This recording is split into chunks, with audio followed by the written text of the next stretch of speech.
श्री मार्गशीर्ष कृष्ण उत्पन्ना एकादशी। सूत उवाच एवं प्रेत्या पुरा विप्रः श्रीकृष्णेन परमं व्रतं कथितं तत्प्रयत्नेन यः कुर्वात् भुवि मानवः। सूत जी कहते हैं, हे ब्राह्मण देवताओं, पूर्व काल में श्री कृष्ण जी ने प्रेम के साथ युधिष्ठिरादि के प्रति उत्तम व्रत को कहा है। जो पुरुष इसको पृथ्वी पर प्रयत्न से करेगा वह अनेक भोगों को भोग कर विष्णु लोक को जाएगा।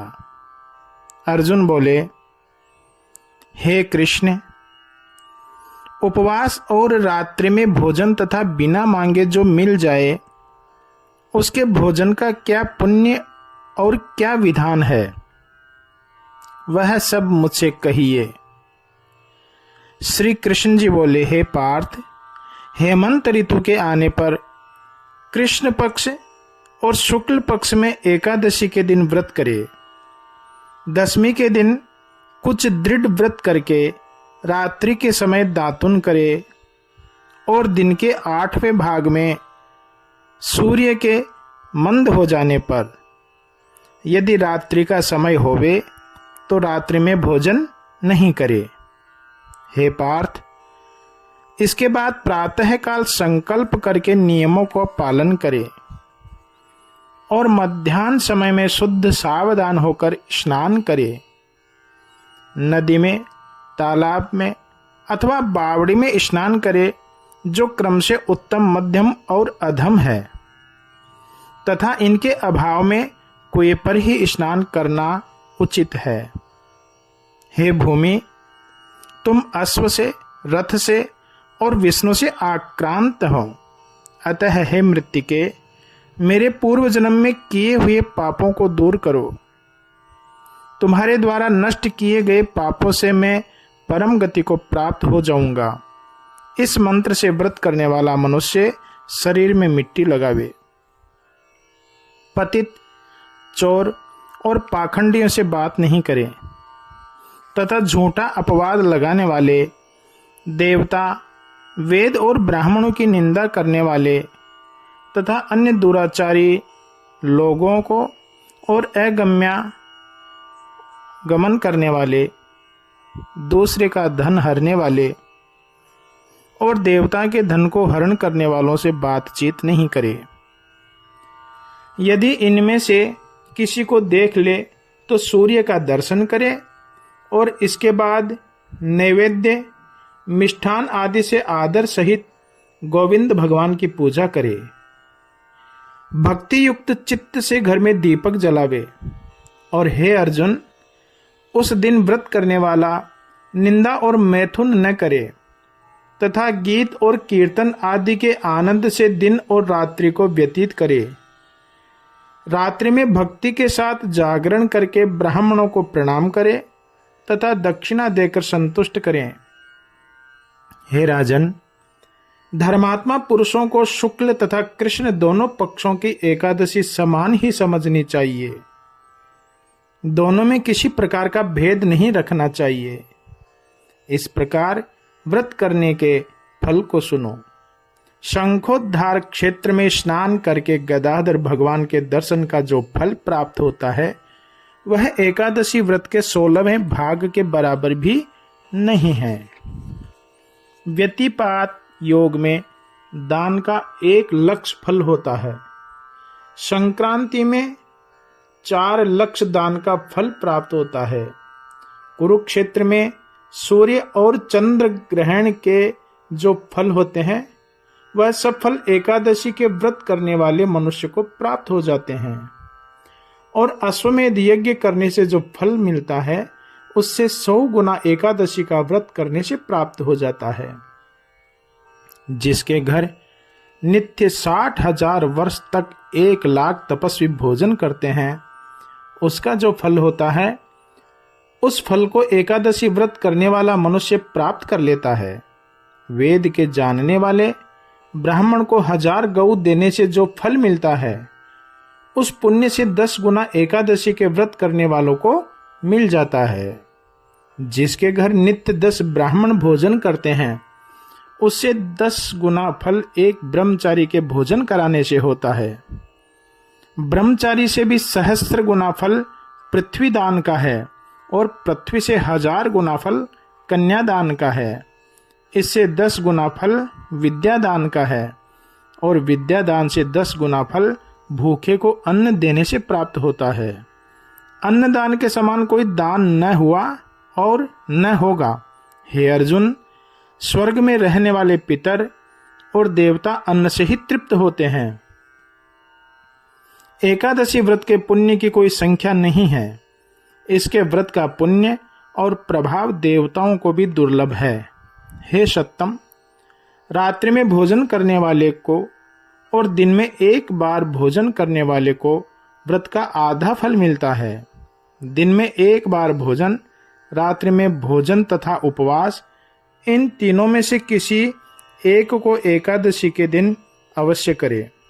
तीर्थ, दान, नियम, यम तथा यज्ञ भी तभी तक गरजते हैं जब तक कि एकादशी नहीं आती। अतः संसार से भयभीत जनों को एकादशी का व्रत अवश्य करना चाहिए।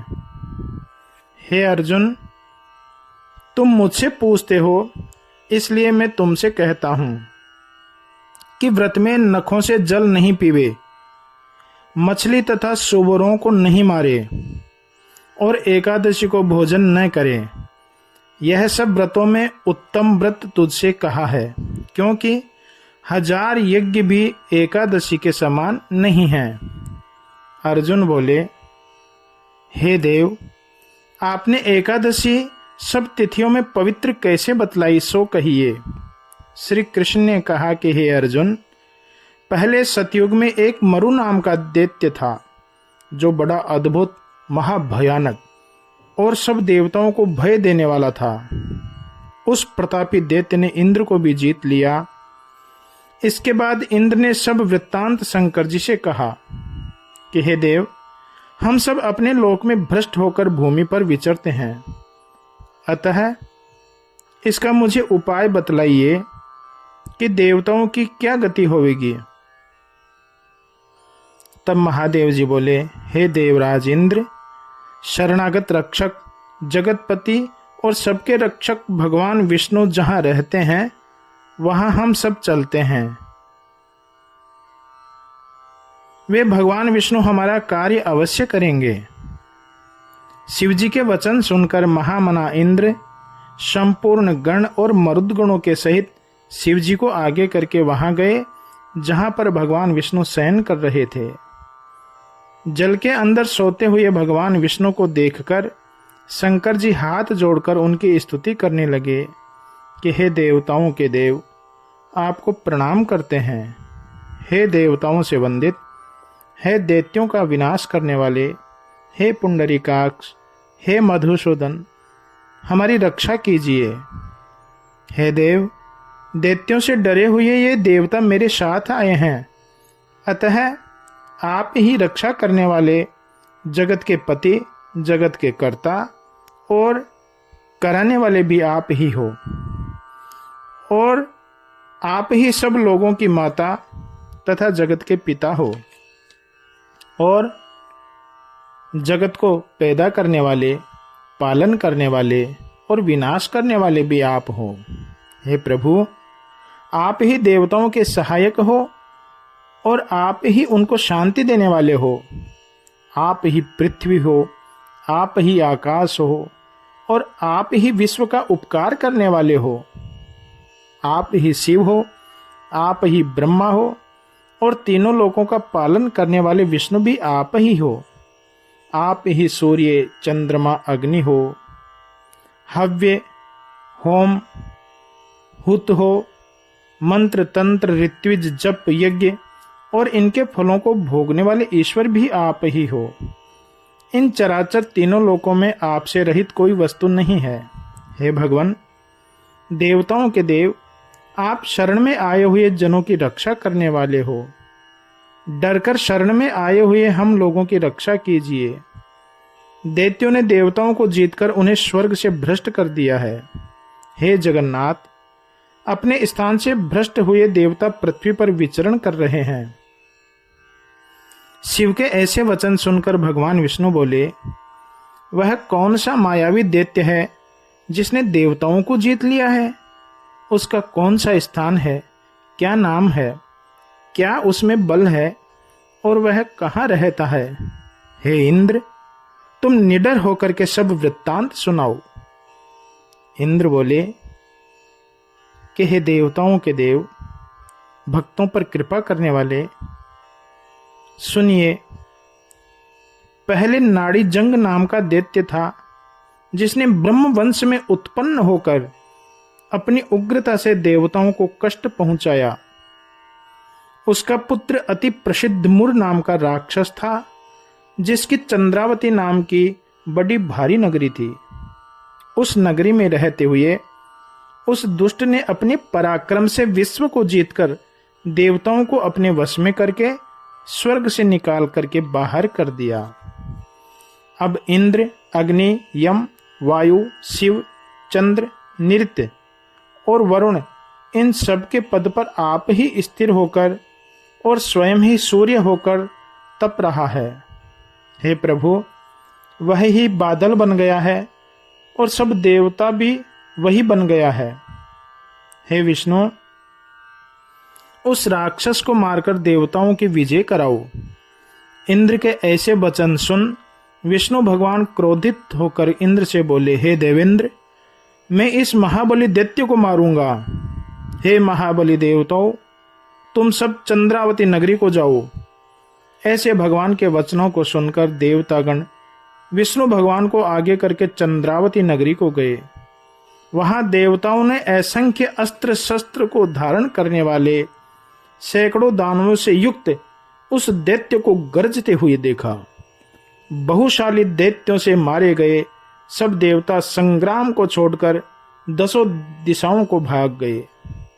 इसके बाद संग्राम में ऋषिकेश भगवान को स्थिर देखकर कुपित होकर अनेक अस्त्र शस्त्रों को लेकर उनके ऊपर दौड़े। इसके बाद शंख, चक्र, गदा को धारण करने वाले भगवान ने उनको आते हुए देखकर सर्प के समान बाणों से उनके शरीर का भेदन किया। भगवान के द्वारा मारे गए वे सैकड़ों दानव मृत्यु को प्राप्त हो गए और वह केवल अकेला दानव ही बार बार युद्ध करता रहा। भगवान ने उसके ऊपर जो जो हथियार छोड़े वे उसके तेज से कुंठित होकर फूल के समान उसको लगे। अस्त्र शस्त्रों से बिंधा हुआ वह दैत्य जब भगवान को नहीं जीत सका, तब वह वज्र के समान भुजाओं से युद्ध करने लगा। उस दैत्य ने 1000 दिव्य वर्ष तक जो बाहु युद्ध किया, उससे थककर भगवान बद्रिकाश्रम को चले गए। उस आश्रम में होकर पाताल को चले गए। इसके बाद भगवान उठे और उन्होंने अपने आगे मरे हुए दैत्य को देखा। अपने सामने नम्रता से हाथ जोड़कर खड़े हुए दैत्य को देखकर आश्चर्य से खिले हुए मुख वाले भगवान देवी से बोले, जिसने देवता, गंधर्व, इंद्र और मरुदगण के सहित सबको जीत लिया है, उस दुष्ट दैत्य को युद्ध में किसने मारा है? जिसने नागों को लोकपालों के सहित आसानी से जीत लिया और जिसे भयभीत होकर मैं गुफा में सो गया। वह कन्या बोली, हे प्रभु, आपके अंश से पैदा हुई मुझ कन्या के द्वारा ही वह दैत्य मारा गया है। हे भगवान, आपको सोते हुए देखकर वह मारने को तैयार हो गया। इस प्रकार तीनों लोगों को दुख पहुंचाने वाले उस दैत्य का ऐसा विचार देखकर मैंने उस दुष्ट दैत्य को मारकर देवताओं को निर्भय किया। भगवान बोले, हे पाप रहित देवी, उस दैत्य के मारने से मैं तेरे ऊपर प्रसन्न हूं। देवता हृष्ट पुष्ट और आनंदित हो गए। उनके आनंदित होने से तीनों लोकों में आनंद छा गया। हे अनघे, मैं तुझसे प्रसन्न हूं। हे सुव्रते, तू वरदान मांग। मैं तुझे ऐसा वर दूंगा जो देवताओं को भी बड़ा दुर्लभ है। कन्या बोली, हे प्रभु, यदि आप मुझ पर प्रसन्न हो तो मुझे ऐसा वर दीजिए जिससे मैं व्रत करने वाले मनुष्यों को महापाप से मुक्त कर सकूं। उपवास का जो फल होता है उसका आधा फल रात्रि में भोजन करने वाले को होता है और उससे आधा फल दिन में एक बार भोजन करने वाले को होता है। जो पुरुष भक्ति के साथ एकादशी के दिन जितेंद्रिय होकर व्रत करता है वह विष्णु के स्थान में पहुंचकर करोड़ों कल्प तक वास करता है। जो इंद्रियों को जीतकर व्रत करता है वह अनेक प्रकार के भोगों को भोगता है। हे प्रभु, आपकी कृपा से मुझे ऐसा ही वर प्राप्त होवे। हे भगवान, जो पुरुष एकादशी के दिन व्रत करे या केवल रात्रि में ही भोजन करे अथवा दिन में एक बार ही भोजन करे उसको आप धर्म, धन और मोक्ष देवें। श्री भगवान बोले, हे कल्याणी, तू जैसा कहती है वैसा ही होगा। जो मनुष्य मेरे भक्त हैं वे तेरे भी भक्त हैं। वे भक्त तीनों लोकों में प्रसिद्ध होकर समीप आ जाएंगे। मेरी भक्ति में तत्पर तू एकादशी के दिन पैदा हुई है, इसलिए तेरा नाम एकादशी होगा। मैं व्रती पुरुषों को संपूर्ण पापों को नष्ट करके उन्हें नाश रहित पद दूंगा। तृतीया, अष्टमी, नवमी, चतुर्दशी और एकादशी ये तिथियां मुझे विशेष करके अति प्रिय हैं। एकादशी का पुण्य सर्व तीर्थों से अधिक है और इसका फल सब दान और सब व्रतों से अधिक है। यह मैं तुमसे सत्य कहता हूँ। इस प्रकार उस एकादशी को वर देकर भगवान वहीं अंतर ध्यान हो गए। इसके बाद में वह एकादशी तिथि हृष्ट पुष्ट हो गई। हे अर्जुन, जो मनुष्य इस एकादशी के व्रत को करेंगे मैं उनके शत्रुओं को मारूंगा और उनको परम गति अर्थात मोक्ष प्रदान करूंगा। और भी जो मनुष्य एकादशी के महाव्रत को करेंगे उनके विघ्नों को मैं दूर करूंगा और सर्व सिद्धि दूंगा। हे पार्थ, मैंने इस प्रकार एकादशी की उत्पत्ति तुम्हें सुनाई। यह एकादशी नित्य सब पापों को नष्ट करने वाली है, महापुण्य वाली, सब पापों को हरने वाली और सर्व सिद्धियों को देने वाली है। यह एक ही एकादशी तिथि तीनों भुवनों में पैदा हुई है। शुक्ला अथवा कृष्णा यह भेद नहीं करना चाहिए। व्रत दोनों पक्षों में ही करना चाहिए। द्वादशी युक्त एकादशी सबसे श्रेष्ठ है। एकादशी व्रत करने वाले को इसमें अंतर नहीं समझना चाहिए, परंतु दोनों को समान ही जाने। जो मनुष्य एकादशी के व्रत को करते हैं वे गरुड़ ध्वज भगवान से शोभित परम धाम को प्राप्त होते हैं। जो मनुष्य विष्णु भगवान की भक्ति में तत्पर हैं और एकादशी महात्म्य को पढ़ते हैं वे मनुष्य सब लोकों में धन्य हैं। जो एकादशी को निराहार रहकर मैं द्वादशी को भोजन करूंगा ऐसा कहता है वह निश्चय ही अश्वमेध यज्ञ के फल को प्राप्त कर लेता है। हे पुंडरीकाक्ष अच्युत, मैं आपकी शरण में हूँ, मेरी रक्षा कीजिए। इस प्रकार कहकर फिर विद्वान मनुष्य पुष्पांजलि को समर्पित करे। व्रत के फल को चाहने वाला मनुष्य 3 बार जपे हुए अष्टाक्षर मंत्र से अभिमंत्रित और पात्र में रखे हुए जल का पान करे। दिन में शयन करना, दूसरे का अन्न खाना, दूसरी बार भोजन करना, मैथुन, शहद, कांसे के पात्र में भोजन करना, मांस, तेल, इन 8 को द्वादशी के दिन छोड़ देवे। जो बातचीत करने योग्य नहीं है उनसे बात करने पर तुलसी दल का भक्षण करे अथवा पारणे में आंवले के फल खाने से भी शुद्धि हो जाती है। हे राजेंद्र, एकादशी के दोपहर से लेकर द्वादशी के सवेरे सूर्योदय तक दान, होम आदि से युक्त स्नान और पूजन आदि क्रियाएं करनी चाहिए। विषम संकट प्राप्त होने पर द्वादशी को पारण कैसा करे, ऐसा प्रश्न आ जाए तो इसका उत्तर है ऐसी अवस्था में जल से पारण करे अर्थात जल पान कर ले तो दूसरी बार भोजन करने का दोष नहीं लगता। जो विष्णु के भक्त विष्णु भक्त के मुख से निकली हुई सुंदर मंगल रूपी कथा को रात दिन सुनते हैं वे करोड़ों कल्प तक विष्णु लोक में वास करते हैं। और जो एकादशी महात्म्य का एक पाद भी श्रवण कर लेता है उसके ब्रह्म हत्या आदि पाप निसंदेह नष्ट हो जाते हैं। वैष्णव धर्म के समान कोई प्राचीन व्रत नहीं है। ओ मंगलम भगवान विष्णुर्मंगलम गरुड़ध्वज मंगलम पुंडरीकाक्ष मंगलाय तनोहरि। बोलिए सच्चिदानंद भगवान की जय। श्री पुंडरीकाक्ष भगवान की जय हो।